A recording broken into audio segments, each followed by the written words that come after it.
Carlos Martínez Azar, quien va a hacer una presentación con el título Imagen y conciencia histórica. Carlos Martínez Azar es doctor en Sociología por la Universidad de París, investigador del Instituto de Investigaciones Sociales y profesor de Historia de Filosofía y Letras de la UNAM. Pertenece al Sistema Nacional de Investigadores. Entre sus publicaciones destacan El Laboratorio de la Revolución, el Tabasco Garriguista, Los Rebeldes Vencidos, Cedillo contra el Estado Cardenista, Breve Historia de Tabasco, ¿Cuál es el destino para el DF?, Ciudadanos, Partidos y Gobierno por el control de la capital. Muchas gracias, Carlos.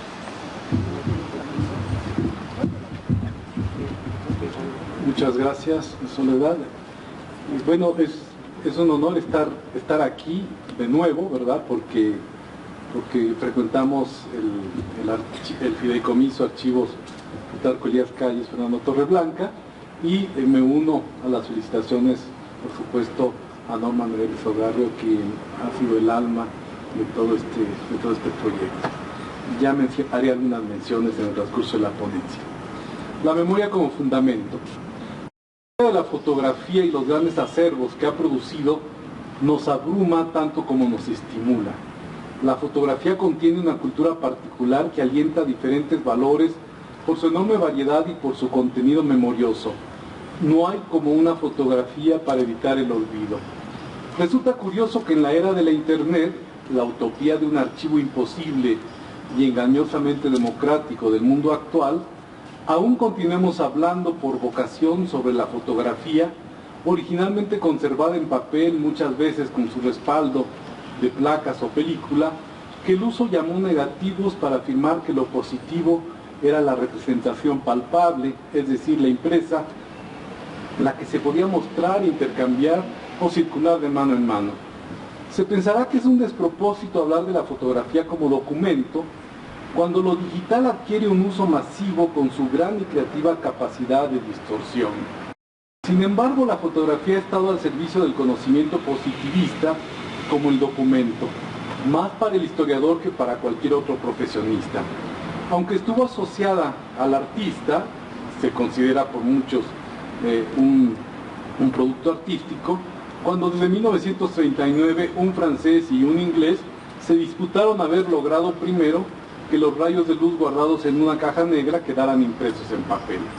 Después su uso fue fundamental para muchos oficios, como para la política, incluso para el espionaje, aunque sus usos fueron múltiples y muy variados. La fotografía ha tenido un lugar relevante, en particular en los archivos, como una certificación del conocimiento histórico, aun cuando en su origen la comunicación fue pública. El 16 de septiembre de 1897, el presidente Porfirio Díaz pasaba revista al ejército en la Alameda, cuando uno se acercó y lo agredió. Fue un atentado, aunque se dijo que no había móvil en el agresor, sino acaso problemas mentales. No obstante, este murió en prisión sin que se dieran a conocer las causas. Aparte de las consideraciones políticas del hecho, ese día sucedió algo muy singular.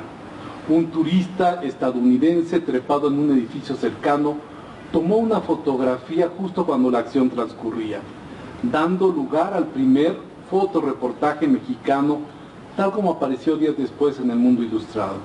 Claro que la imagen era borrosa y la distancia apenas permitía adivinar lo sucedido, pero allí estaba para constancia de la historia, captando el momento de la acción. Por sí misma la foto no era suficientemente clara, por lo que fue necesaria la comunicación escrita en el semanario para la explicación contenida. Una coincidencia del mundo de las imágenes debe señalarse, porque justo el mismo año se abrió la primera sala de cine en México, el Cinematógrafo Lumière, en la calle de Plateros número 9, con funciones de 18 a las 22 horas cada media hora. La fotografía aludida es de gran interés porque se considera que el fotoperiodismo surge mucho tiempo después, durante la República de Weimar, en una época marcada por la presencia de Bruno Walter y Gustav Mahler en la música, Thomas Mann en la literatura, Kandinsky y Paul Klee en la pintura, y por supuesto de Freud en el psicoanálisis. Entonces la pequeña cámara permitió eliminar el engorroso trípode, lo cual permitió al fotógrafo Eric Salomón en los años 20 dar a conocer fotografías en la prensa que por sí mismas tenían significado, eran un testimonio que no requería la descripción escrita para lograr decodificarlo. La introducción de la fotografía en la prensa resultó de capital importancia porque cambió la visión de las masas. Hasta entonces la población solo podía visualizar los acontecimientos que ocurrían a su vera en la calle en su localidad. Después los rostros de los personajes públicos, aun de los que vivían y actuaban en otros países allende las fronteras, se volvieron familiares. También se dio paso a un poderoso medio de propaganda y de manipulación. Este proceso había sido rápido y podría resumirse en la frase siguiente: las fotografías ilustraban la historia y hubo que esperar a que la imagen se convirtiera en historia. Así, ni la fotografía ni la otra imagen que cambiaron la percepción del mundo, es decir, el cinematógrafo, fueron ajenos a la historia nacional. Si Antonio Ocañas, asistente del empresario de cine Salvador Toscano, no se hubiera ido con su cámara en ristre y su película Paté a Chihuahua en 1911, no habría material fílmico mexicano de esa importancia.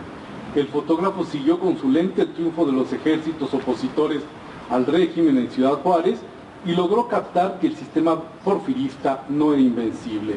Las vistas generaron controversia porque el público pudo ver en las salas de cine ya instaladas por diferentes partes del país a Madero, a Orozco, a Garibaldi en la celebración del 5 de mayo en el campamento norteño, la jura de la bandera, la choza que sirvió de Palacio Nacional a Madero.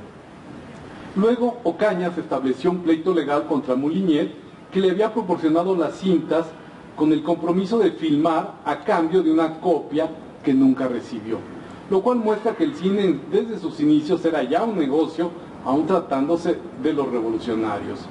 Lo acepta Salvador Toscano cuando afirma que el cine puede ser un magnífico negocio, por lo cual decide filmar el trayecto de Madero a la Ciudad de México, donde aparece espectacular su llegada a la estación Colonia, para luego saludar al público jubiloso por el Paseo de la Reforma.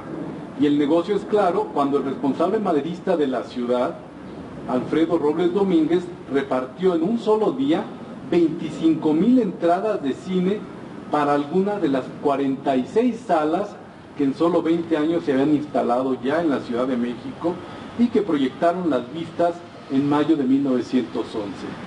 El 25 de mayo, cuando apareció en todos los periódicos la renuncia de Porfirio Díaz, el diario anunció la exhibición de una vista de los días en que fue tomada Ciudad Juárez.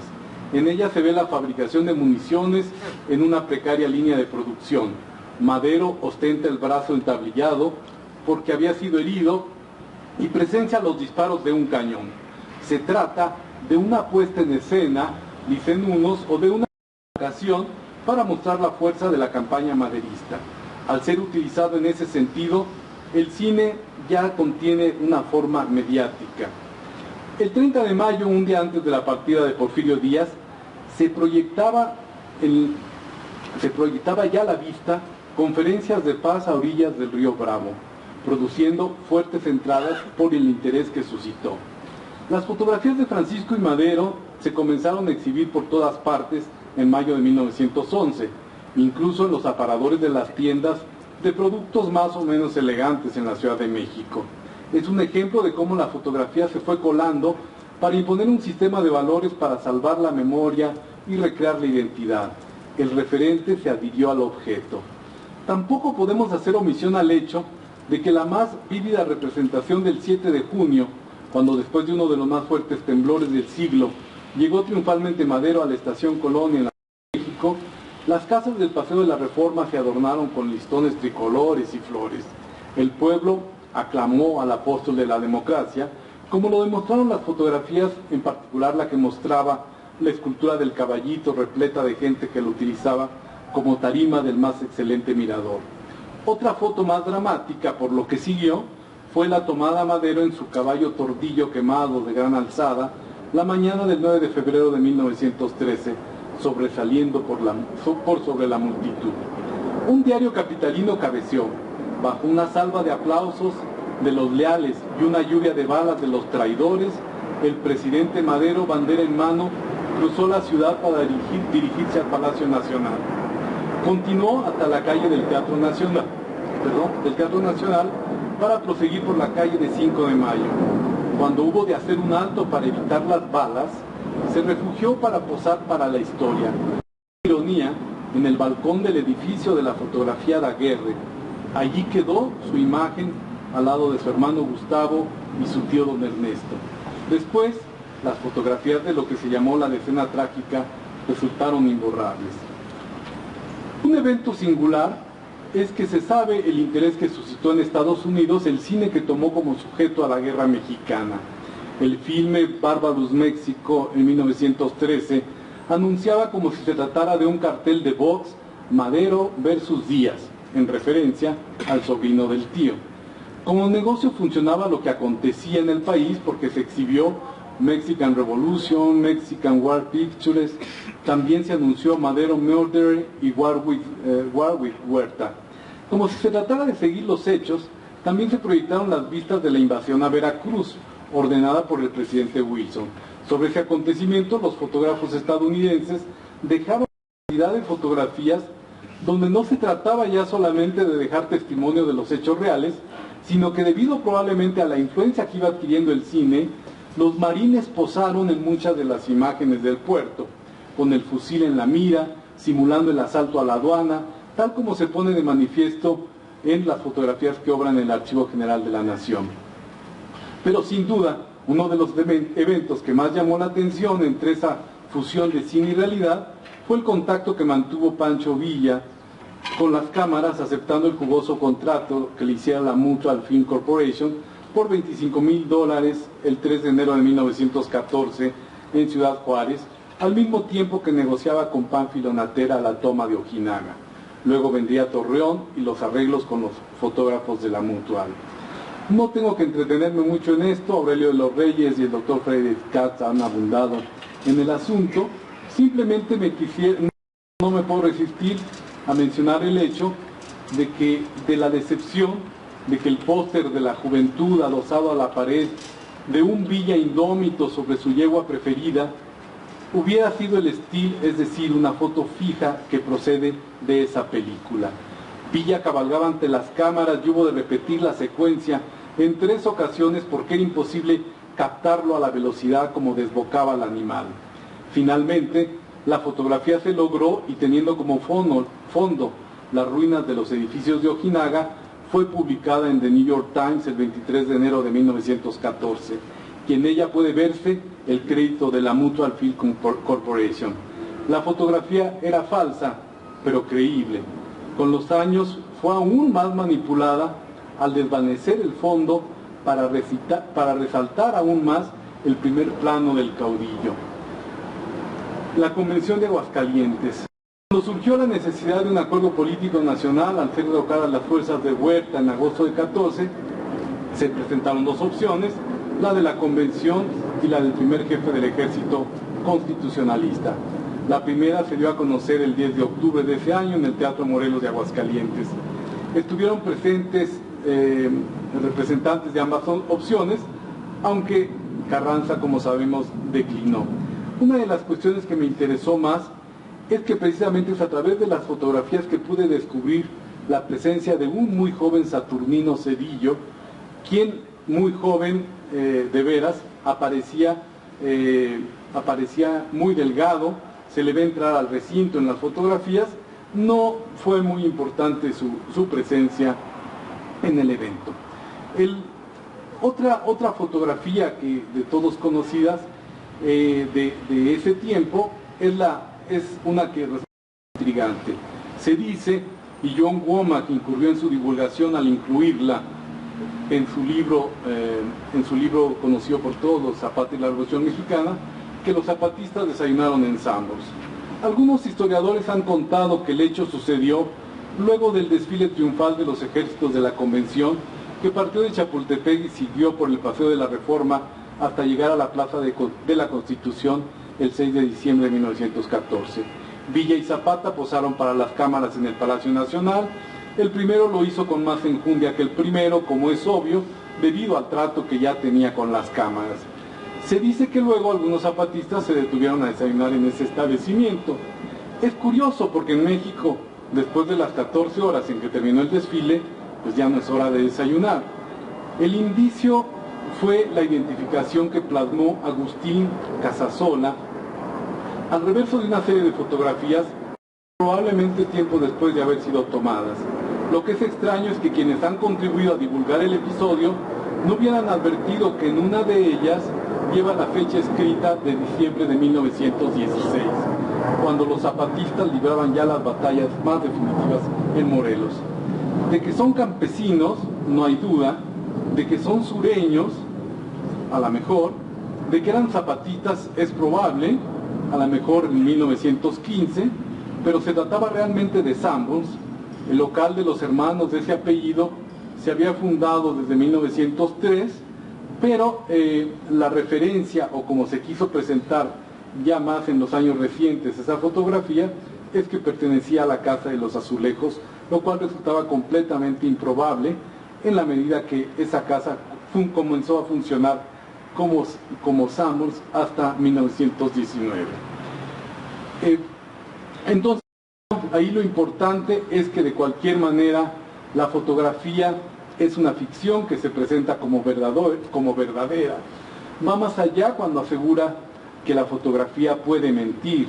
Lo importante es cómo la usa el fotógrafo, a qué intervención sirve. Es el control ejercido por el fotógrafo para imponer una dirección ética a esa su mentira. Sobre todo cuando ya no se trata solamente de la fotografía, sino de plasmar una identificación en la misma. Y esas, créanme, son las cosas que confunden mucho cuando uno está trabajando en los archivos. A unos les gustaban las cámaras, pero a otros no. Aún en el siglo XIX, el jefe Sioux Tazunque-Cuitco, Caballo Loco, se negó a posar para la caja de memoria de los hombres blancos. Y fue tan fuerte su resistencia que al morir nadie osó fotografiarlo, porque desde entonces la fotografía no puede tener riesgo de ir contra la intimidad. En la Guerra del Golfo se pretendió mostrar a la humanidad lo que pasaba con el derrame del petróleo que estaba causando, por supuesto, Saddam Hussein, y las fotografías que vimos en la televisión pertenecían al accidente del barco Exxon de Valdez, que tuvo lugar en Alaska más o menos al mismo tiempo. Los historiadores, esto es solamente un ejemplo, se puede hacer muchísima manipulación. Pongo varios ejemplos. Algo muy reciente, en la guerra entre Israel y Hezbolá, los libaneses no pudieron ver las imágenes a las que tuvimos acceso en todo el mundo. En Líbano no sabían lo que estaba sucediendo, todas las imágenes fueron bloqueadas para que no se vieran dentro del país. Luego entonces tenemos el peligro de muchas de las alteraciones, pero las posibilidades infinitas de la fotografía ahí están. Los historiadores tenemos un compromiso mayor, por eso hay que contribuir al conocimiento, insistir en preservar las imágenes testimoniales, porque como afirma el teórico de la fotografía Foncuberta, tanto el principio básico de la memoria como el de la fotografía es que las cosas han de morir en orden para vivir para siempre.